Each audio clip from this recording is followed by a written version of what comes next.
Good morning students. Chapter 8 का basic concept approximately हो चुका है, बट 6 क्वेश्चंस बाकी हैं मेरी तरफ से इसके कॉन्सेप्ट के अंदर, और बाकी सब हो चुका है। 6 क्वेश्चन मतलब क्या कि आपने अब तक जो प्रॉपर्टी पढ़ी है रेक्टेंगल के बारे में, स्क्वायर के बारे में, रोम्बस के बारे में, जैसे मैंने बताया था कि रेक्टेंगल के डायगोनल्स हैं वो एक दूसरे को इक्वल होते हैं और बाइसेक्ट करते हैं। Diagonals of a rectangle are equal and bisect each other, तो वो चीज़ हमें प्रूव करनी पड़ेगी। So diagonals of a square are equal and perpendicular bisect each other, वो भी हमें प्रूव करना है। और diagonal of a rhombus are perpendicular bisect each other, वो भी हमें प्रूव करना है। और इन सभी का इनवर्स कि in a quadrilateral if diagonals are equal and bisect then it is a rectangle. In a quadrilateral diagonals are equal and perpendicular bisect then it is a square, and in a quadrilateral diagonals are perpendicular bisect only then it is a rhombus. ये 6 questions होंगे जिसमें से एक question exam में आने की 100% possibility होती है। आपकी जो एक्सरसाइज है 8.1 उसमें से 4 क्वेश्चन इसके उस एक्सरसाइज के अंदर गिवन है, बट टोटल 6 क्वेश्चन है तो मैं 6 के 6 करवाऊंगा। 3 क्वेश्चंस मैं आज करवा रहा हूँ, 3 क्वेश्चंस कल करवाऊंगा। स्टूडेंट्स में भी वीडियो थोड़ी बड़ी हो सकती है, समझाने में टाइम लग सकता है, क्वेश्चन लेंथी है बट हार्ड नहीं है, ये बात ध्यान रहे। अगर आप बिल्कुल आराम से इजीली बिल्कुल तसल्ली से बैठ के इनको सुनते हो तो बहुत जल्द ही ये आपको समझ आ जाएंगे। तो देखो फर्स्ट क्वेश्चन देखो, कहता है कि show that in a rectangle, एक रेक्टेंगल है, show that in a rectangle diagonals are equal and bisect each other. तो भाई हमें गिवन क्या है कि जो हमें डायग्राम दे रखा है वो क्या है कि रेक्टेंगल है।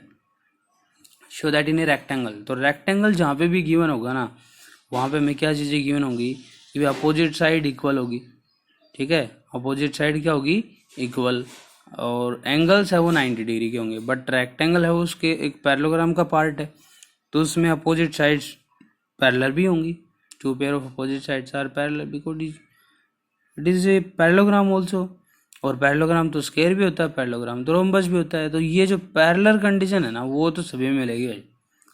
बाकी जो कंडीशंस हैं वो यहाँ पे लिखी हुई है कि अपोजिट साइड्स इक्वल होंगी और एंगल 90 डिग्री का होगा। तो भाई इन्हीं का यूज करके हमें प्रूव क्या करना है कि S C is equal to B D, diagonals equal होंगे तो S C is equal to B D, और भाई A O is equal to O C, B O is equal to O D. Diagonals है वो एक दूसरे को bisect करते हैं, ये प्रूव करना है, और डायगोनल्स इक्वल हैं ये।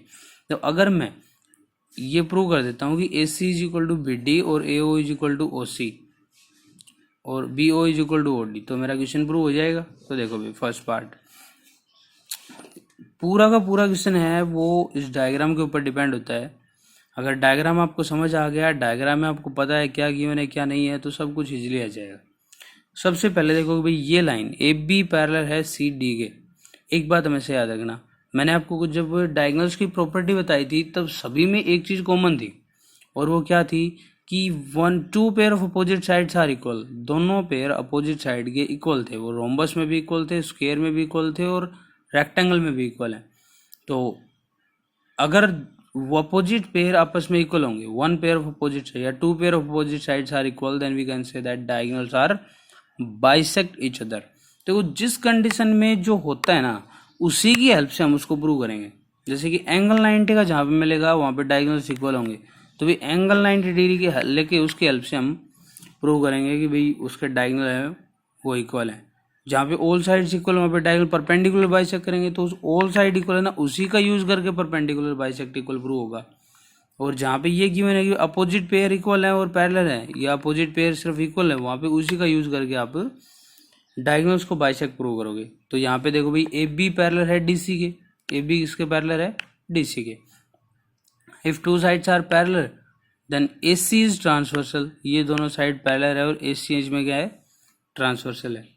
फिर देखो ए बी है वो डी सी के पैरेलल है और ए सी इसमें क्या है ट्रांसवर्सल। अगर ये ट्रांसवर्सल है तो एंगल 1 एंगल 2 के इक्वल होगा अल्टरनेट इंटीरियर एंगल, और एंगल 3 एंगल 4 के इक्वल होगा अल्टरनेट इंटीरियर एंगल। कब? जब बी डी ट्रांसवर्सल होगी। ए सी ट्रांसवर्सल होगी तो 1 2 के इक्वल होगा, बी डी ट्रांसवर्सल होगी तो 3 4 के इक्वल होगा। ठीक है, अब ये दो एंगल आपस में इक्वल हो गए और ए बी इक्वल है किसके, सी डी के। रीजन गिवन है क्वेश्चन के अंदर।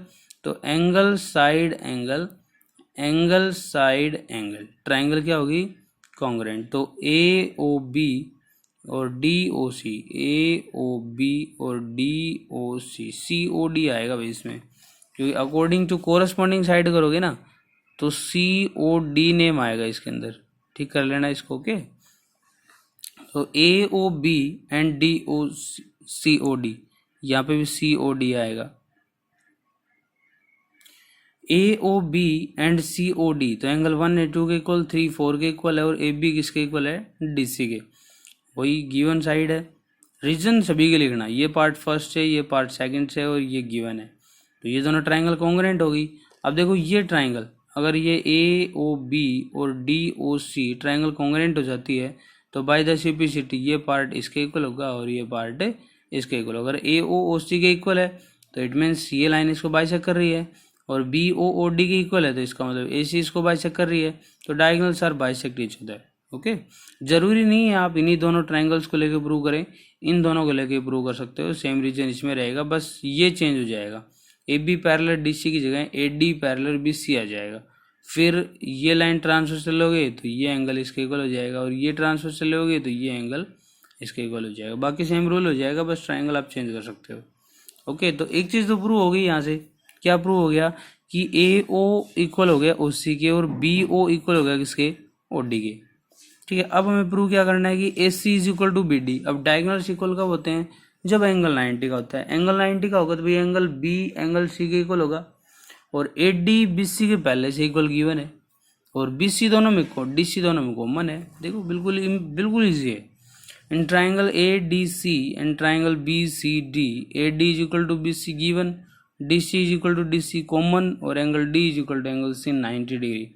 So by the side angle side, triangle ADC and triangle BCD, side angle side से ट्राइंगल क्या हो जाएगी, कॉन्ग्रेंट। साइड एंगल साइड कैसे, ये साइड इसके इक्वल है और ये दोनों में कॉमन है, और ये एंगल डी एंगल सी के इक्वल है 90 डिग्री का। तो by the side angle side, side angle side, दोनों ट्राइंगल्स क्या होगी, कॉन्ग्रेंट। ट्राइंगल कॉन्ग्रेंट होगी तो यहाँ पे एंड की जगह कॉन्ग्रेंट लगा लेना भाई। दोनों ट्राइंगल्स आपस में क्या होगी, congruent. If two triangle are congruent then by the simplicity A C is equal to B D. A C किसके इक्वल होगा, बी डी की। सो फर्स्ट क्वेश्चन है वो प्रूव हो गया। Now question number second. Second में हमें given है show that in A square, एक स्क्वायर है जिसके डायगोनल आपस में इक्वल भी हैं, बाइसेक्ट परपेंडिकुलर बाइसेक्ट करते हैं, ये हमें प्रूव करना है। ओके, तो देखो भाई, सबसे पहली बात, बाइसेक्ट इसके अंदर भी कर रहे थे, बाइसेक्ट उसमें भी कर रहे थे। बाइसेक्ट वाला जो रूल है वो सेम डिट्टो, बिल्कुल कोई चेंज नहीं करना उसके अंदर। जैसे A B C D is square, वहाँ पे रेक्टेंगल था, यहाँ पे स्क्वायर हो गया। ये लाइन पैरेलल थी दोनों, वहाँ पे भी पैरेलल थी, यहाँ पे पैरेलल होगी। ए सी ट्रांसवर्सल थी तो 1 एंगल 2 के इक्वल था, बी सी ट्रांसवर्सल थी 3 4 के इक्वल था। डिट्टो जो पीछे गया वो कब है, कोई चेंजमेंट नहीं है। इसमें भी ट्राइंगल सी ओ डी आएगा। ओके, इसमें भी ट्राइंगल क्या आएगा, यहाँ पे सी ओ डी आएगा, यहाँ पे भी सी ओ डी आएगा। अब तुम अगर ये सोचो कि सी ओ डी क्यों आएगा, तो भाई जो कोरस्पॉन्डिंग पार्ट्स के अलग होंगे, जब इसका नाम लिखोगे ना तब सी ओ डी लिखा जाएगा, और डी ओ सी लिखोगे तो गलत होगा। तो सेम वही के रूल लगाओगे और बाय द सिम्प्लिसिटी हो जाएगा। तो फर्स्ट पार्ट हो गया बाइसेक्ट करते हैं। सेकंड हमें ये प्रूव करना है भाई वो इक्वल है, ठीक है ना। बाइसेक्ट तो करते हैं, लेकिन बाइसेक्ट करने के साथ साथ वो आपस में क्या है, इक्वल हैं, और परपेंडिकुलर बाइसेक्ट भी करते हैं। तो पहले ए ओ डी और A O B, perpendicular bisect prove. Bisect तो प्रूव हो गया, परपेंडिकुलर प्रूव करेंगे।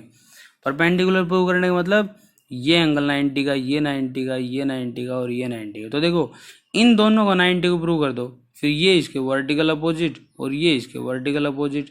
ये अगर 90 का मिल गया तो ये भी 90 का हो जाएगा, ये 90 का मिल गया तो ये भी कितने का हो जाएगा, 90 का। तो ये दोनों ट्राइंगल लेते हैं। इन दोनों ट्राइंगल्स के अंदर ए ओ कॉमन है, बी ओ इक्वल हो गया ओ डी के फ्रॉम पार्ट फर्स्ट, और ए डी इक्वल है ए बी के, ये गिवन है क्योंकि ये चारों साइड इक्वल है स्क्वायर की। By the side side side triangle क्या होगी, कॉन्ग्रेंट। ये हो गया by the side side side triangle A O D congruent होगी ए ओ बी के, और अगर दो ट्राइंगल कॉन्ग्रेंट है तो ए ओ डी इक्वल होगा ए ओ बी के। अब जो बी ओ डी डायगोनल है वो एक लाइन है, तो angle A O D plus angle A O B is equal to 180 degree. A O D और ए ओ बी की जगह क्या लिख दो, ए ओ डी, क्योंकि दोनों आपस में इक्वल है, is equal to 180, 2 A O D is equal to 180, A O D is equal to 180 by 2 90 आएगा, और A O D is equal to 90 degree equal angle A O B. भाई ये दोनों एंगल आपस में इक्वल हो गए 90 90 के, तो मैंने बताया था वर्टिकल अपोजिट से ए ओ बी किसके इक्वल हो जाएगा, डी ओ सी के, और ए ओ डी किसके इक्वल हो जाएगा, बी ओ सी के। तो ये भी दोनों कितने डिग्री के आ जाएंगे, 90 के। तो ऑल एंगल्स, ऑल डायगोनल जो आपस में बाइसेक्ट करें, परपेंडिकुलर बाइसेक्ट करेंगे 90 डिग्री के ऊपर। अब बाकी बचा क्या कि भाई डायगोनल इक्वल होते हैं। डायगोनल इक्वल के लिए जैसे पीछे किया था, ए डी सी और बी सी डी दो ट्राइंगल ले ली, ए डी बी सी की इक्वल होगी गिवन है, डी सी की इक्वल होगी कॉमन है, एंगल डी एंगल सी की इक्वल होगा 90 डिग्री गिवन है। तो by the side angle side triangle congruent होगी, ट्राइंगल कॉन्ग्रेंट होगी तो कोरस्पॉन्डिंग पार्ट से ए सी इक्वल हो गया इसके बी डी के। अब ना अगर तुम थोड़ा सा दिमाग लगाओ तो अगला क्वेश्चन तो हम कर चुके हैं, थर्ड क्वेश्चन क्यों कर चुके हैं, क्योंकि इसमें show that in a rhombus diagonals are perpendicular bisect each other. मैं तुमसे एक छोटी सी बात पूछता हूं कि ये जो प्रूव किया है यहाँ पे मैंने डायगोनल्स को इक्वल प्रूव किया है, अगर तुम 1 मिनट के लिए इस पार्ट को छोड़ दो तो इससे ऊपर मैंने क्या प्रूव किया है, यहाँ पे एंगल 90 डिग्री है, मतलब जो डायगोनल बाइसेक्ट करेंगे वो 90 डिग्री पे करेंगे, ये प्रूव किया है। और इससे पहले पार्ट में मैंने ये प्रूव किया है कि डायगोनल बाइसेक्ट करते हैं। मतलब क्या हुआ कि अगर मैं इस थर्ड पार्ट को छोड़ दूं तो स्क्वायर के क्वेश्चन के अंदर फर्स्ट और सेकंड पार्ट है वो डिट्टो उठा के लिख दो, रोम्बस हो जाएगा, ठीक है। और भाई इसमें सेकंड पार्ट हटा दो तो रेक्टेंगल हो जाएगा, क्योंकि पहले बाइसेक्ट प्रूव कर रहे हैं बाद में डायगोनल इक्वल। समझ आया ना भाई, थर्ड हटा दोगे तो रोम्बस हो जाएगा, और सेकंड हटा दो, फर्स्ट और थर्ड पार्ट रखोगे तो रेक्टेंगल हो जाएगा। तो इसमें देखो वही कर रखा है, ये रोम्बस हो गया, इसमें ऑल साइड्स इक्वल गिवन होंगी, ऑल साइड इक्वल गिवन होंगी, तो भाई वहीं से भी पैरेलल होगा, पैरेलल होगा तो ए बी पैरेलल होगी डीसी के, ए बी डी सी के पैरेलल होगी तो ए सी ट्रांसवर्सल लाइन, ट्रांसवर्सल होगी तो एंगल 1 2 के इक्वल होगा, बी डी ट्रांसवर्सल होगी 3 4 के इक्वल होगा। सेम वही ट्राइंगल्स ले लेंगे और सेम वही मिस्टेक, तो सी ओ डी, और यहाँ पे भी क्या हो जाएगा सी ओ डी। तो ये by the angle side angle triangle congruent, triangle congruent by the C P C T, ये हो गया इक्वल, मतलब डायगोनल बाइसेक्ट कर रहे हैं। और फिर वही दोनों ट्राइंगल्स ए ओ डी और ए ओ बी, तो A D is equal to A B, A O is equal to A O B, O is equal to O D. By the side side side triangle congruent हो गई, triangle congruent हो गई तो by the C P C T A O D equal होगा A O B के। Now G O B O D is a line, B O D अगर एक line होगी तो भाई इन दोनों एंगल्स का सम 180 होगा, लीनियर पेयर एंगल से ये दोनों इक्वल हैं तो ए ओ डी की वैल्यू 90 आ जाएगी। फिर वही कि भाई वो वर्टिकल अपोजिट एंगल है, वर्टिकल अपोजिट एंगल है तो भाई वहाँ से बाकी बचे हुए एंगल्स पे कितने डिग्री के आ जाएंगे 90 के। So A O D is equal to B O C is equal to C O D is equal to D O A, और एंगल कितना आ गया 90। एक क्वेश्चन पढ़ लो ध्यान से, और वो कौन सा, स्क्वायर का। अगर स्क्वायर वाला तुम्हें आ गया तो समझ लो रेक्टेंगल और रोम्बस अपने आप आ जाएंगे, ठीक है। कल यही तीनों क्वेश्चन करेंगे और इनके साथ में भी हो सकता है कोई 1 2 पार्ट और करें। तो ऑल द बेस्ट स्टूडेंट्स, ध्यान से देखें, पढ़ें और अपने सिलेबस को कंटिन्यू रखें, पेंडिंग में ना छोड़ें, और वीडियोस को ज़रूर देखें, क्योंकि जब भी आपको कोई नोट्स करवाया जाता है तो वीडियो के अकॉर्डिंग करवाया जाता है, ना कि वीडियो नोट्स के अकॉर्डिंग। ओके, सो ध्यान रहे इस बात का, और कि आप वीडियो कोई भी ना मिस करें, और साथ के साथ नोटबुक्स को प्रिपेयर करते रहें ताकि बाद में एक साथ आपको कोई परेशानी ना आए। All the best students, thank you, stay home, safe home.